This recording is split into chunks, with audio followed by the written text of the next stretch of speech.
परमेश्वर जी की असीम कृपा से आप प्यारी आत्माएं ये सत्संग सुन रहे हैं। सत्संग के अंदर आने से प्राणी को यह ज्ञान होता है कि हम कौन हैं, कहाँ से आए हैं, ये जन्म और मृत्यु का विधान ये किस कारण से बना हुआ है। हम प्रत्येक प्राणी इस बात से दुखी हैं कि मृत्यु हो जाती है, रोग और कष्ट शरीर पर आते हैं और हम इन्हीं के भय से, इन्हीं के बचाव में आजीवन लगे रहते हैं और मृत्यु भी होकर रहती है और कष्ट भी आ ही जाते हैं। जब तक हम सत्संग नहीं सुनते तब तक हम उसी व्यवस्था को अंतिम मान चुके होते हैं कि यहाँ ऐसा ही होता है और ये सबके साथ हो रहा है, ये तो होगा ही होगा। बस इसी आधार से हम फिर आगे सोचना बंद कर देते हैं। जब हम सत्संग के अंदर आते हैं तो ये पुनर्विचार होना प्रारंभ होता है कि हम कौन हैं, हम क्यों मर रहे हैं और किस कारण से हम यहाँ यातनाएं सह रहे हैं। कोई भी प्राणी सुखी नहीं और सभी को कोई ना कोई परेशानी बनी ही रहती है। तो ये ज्ञान सत्संग से होता है और सत्संग जो यथार्थ ज्ञान होता है उसको कहते हैं सत्य माने सच्चा, संग माने जहाँ सत्य के आधार से ही सारी कार्य क्रियाएं हों, वचन हो, उसको सत्संग कहते हैं। जिन महापुरुषों को तत्व ज्ञान नहीं है वो भी जन समूह एकत्र करके वो भी कहते हैं हम सत्संग करते हैं, लेकिन वो सत्संग नहीं जहाँ पर सत्य नहीं, जहाँ पर यथार्थ ज्ञान नहीं, वो सत्संग नहीं है। तो पुण्यात्माओं, आपका सौभाग्य है कि आपको ये सत्संग सुनने को मिला है। जैसे श्री ब्रह्मा जी, श्री विष्णु जी, श्री शिव जी को जो अजरो अमर बताकर सत्संग किया करते थे, कहते थे इनके कोई माता पिता नहीं, इनकी जन्म मृत्यु नहीं होती, ये सर्वेश्वर हैं। वो सत्संग नहीं था, भले ही वो सत्संग के नाम से दुनिया को इकट्ठी करते थे। उसके लिए थोड़ा प्रमाण देते हैं कि ब्रह्मा विष्णु महेश अजर अमर नहीं है, इनकी जन्म मृत्यु होती है, इनके माता पिता हैं। तो वो नीम हकीम थे, वो गुरु नहीं थे, उनके पास सत्संग नहीं था। देखिएगा श्री मद देवी भागवत गीता प्रेस गोरखपुर से प्रकाशित है। इसके संपादक हैं हनुमान प्रसाद पोदार, चिमन लाल गोस्वामी। प्रकाशक एवं मुद्रक हैं गीता प्रेस गोरखपुर, गोविंद भवन कार्यालय कोलकाता का संस्थान। इसके 123 पृष्ठ पर सारा कंसेप्ट क्लियर हो जाता है। ये देखिएगा, तीसरा स्कंद, ये लिखा तुम शुद्ध स्वरूपा हो। भगवान विष्णु अपनी माता दुर्गा की महिमा कह रहे हैं, तुम शुद्ध स्वरूपा हो, यह सारा संसार तुम्हीं से उद्भासित हो रहा है। मैं ब्रह्मा और शंकर हम सभी तुम्हारी कृपा से विद्यमान हैं।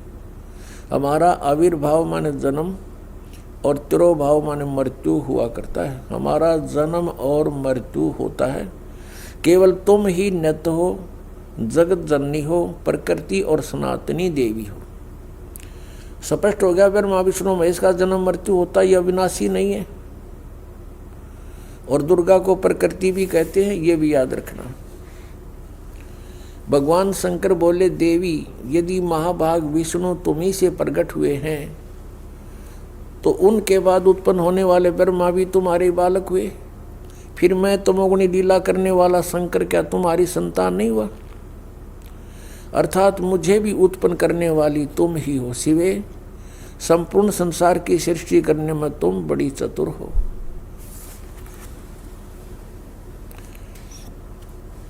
इस संसार की सृष्टि स्थिति और संहार में तुम्हारे गुण सदा समर्थ हैं। उन्हीं तीनों गुणों से उत्पन्न हम ब्रह्मा विष्णु एवं शंकर नियमानुसार कार्य में तत्पर रहते हैं। हमारे सदग्रंथ बता रहे हैं कि ब्रह्मा विष्णु महेश जी ये नासवान हैं, इनकी जन्म मृत्यु होती है, ये इनकी यूँ समझो जीवन चरित्र है इन भगवानों का। इनकी माता दुर्गा जी है और पिता इनका ज्योत निरंजन काल है, और ये स्वयं स्वीकार कर रहे हैं कि हमारा जन्म मृत्यु होता है, आप हमारी माता हो, दुर्गा को कह रहे हैं। इस श्रीमद् देवी भागवत यानी देवी पुराण ने स्पष्ट कर दिया। नंबर 1 ब्रह्मा विष्णु महेश नासवान है। नंबर 2 दुर्गा इनकी माता है। रजगुण ब्रह्मा, सदगुण विष्णु, तमगुण शिव जी, ये तीसरा कंसेप्ट क्लियर किया। चौथा ये कर दिया कि ये केवल नियमित कार्य ही कर सकते हैं, ये किसी के संस्कार को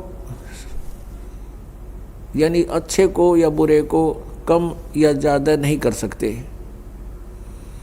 और पांचवा ये हो गया कि दुर्गा को प्रकृति भी कहते हैं।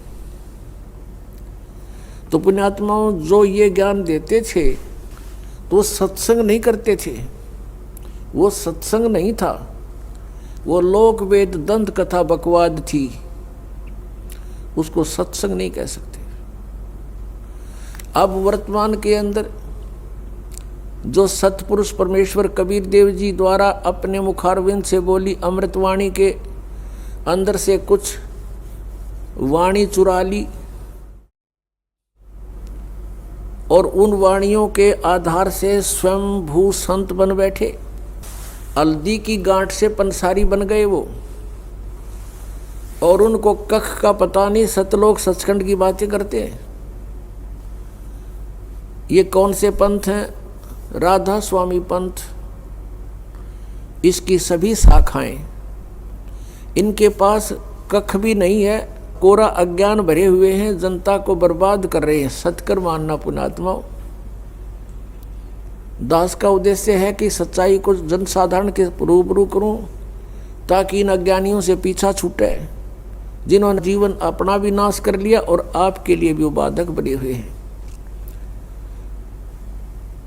इनमें कौन कौन आते हैं? जैसे श्री शिवदयाल जी से आगरा में राधा स्वामी पंथ चला, ये खुद बताते हैं।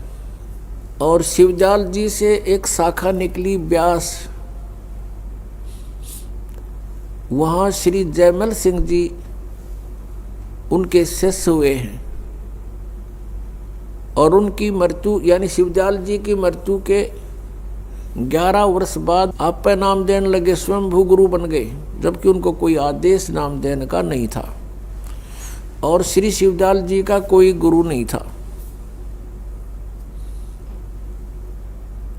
और जिस कारण से श्री शिवदयाल जी भूत बने, प्रेत बने, अपना जीवन नाश किया और करोड़ों इन अनुयायियों का भविष्य नाश कर दिया, जिन्होंने उनको परम धनी पूर्ण संत मानकर उन पर न्यौछावर हो गए, उनका जीवन नाश करवा दिया। और बाबा जयमल सिंह जी ने डेरा ब्यास में अपना स्वयंभू संत बनकर, स्वयंभू गुरु बनकर वहाँ से एक डेरा स्थापित करके नाम दान करने लग गया स्वयं ही। उसी का शिष्य हुए हैं श्री सावंत सिंह जी। और श्री सावंत सिंह जी से फिर 2 ब्रांच होगी।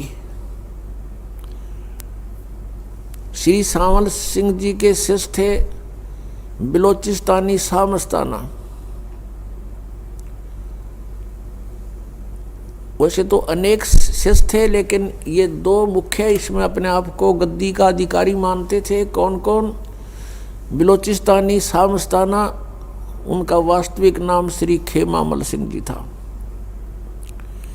और दूसरे कृपाल सिंह जी अब श्री सावन सिंह जी ने दोनों को बाईपास करके सरदार जगत सिंह को गद्दी का अधिकारी बना दिया। ये दोनों क्षुब्ध हो गए, नाराज हो गए, न न्यारा न्यारा अलग अलग अपने मनमुखी स्वयंभू संत बनकर नामदान करने लगे। बलोचिस्तानी सामस्ताना उर्फ खेमामल जी ने सच्चा सौदा सिरसा के अंदर अपने न्यारे डेरे की, अलग से डेरे की स्थापना कर ली। और कृपाल सिंह जी ने दिल्ली में, अब कृपाल सिंह जी से फिर आगे अलग हो गया एक ठाकुर सिंह जी, उसने न्यारे अलग से अपना भिन्न से अब स्वयं संत बन गया, क्योंकि उसको गद्दी मिली नहीं। कृपाल सिंह जी ने राजेंद्र सिंह जी को वहां अपना उत्तराधिकारी बना दिया। अब ये तो हो गया इनका। अब आगरा से निकला है एक जय गुरुदेव पंथ,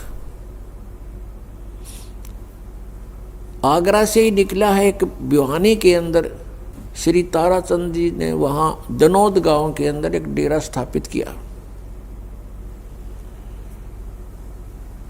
और जय गुरुदेव पंथ के वर्तमान जो मुखिया हैं वे हैं श्री तुलसी साहेब जी, और उनके गुरुदेव थे श्री गोरेलाल जी, और गोरेलाल जी के गुरु जी थे गरीबदास जी। ये गरीबदास जी नहीं छुड़ाने वाले, वो अन्य वैसे नाम था उनका कोई, वो गरीबदास जी थे। वहाँ आगरा से उनका निकास है, यानी श्री शिवदास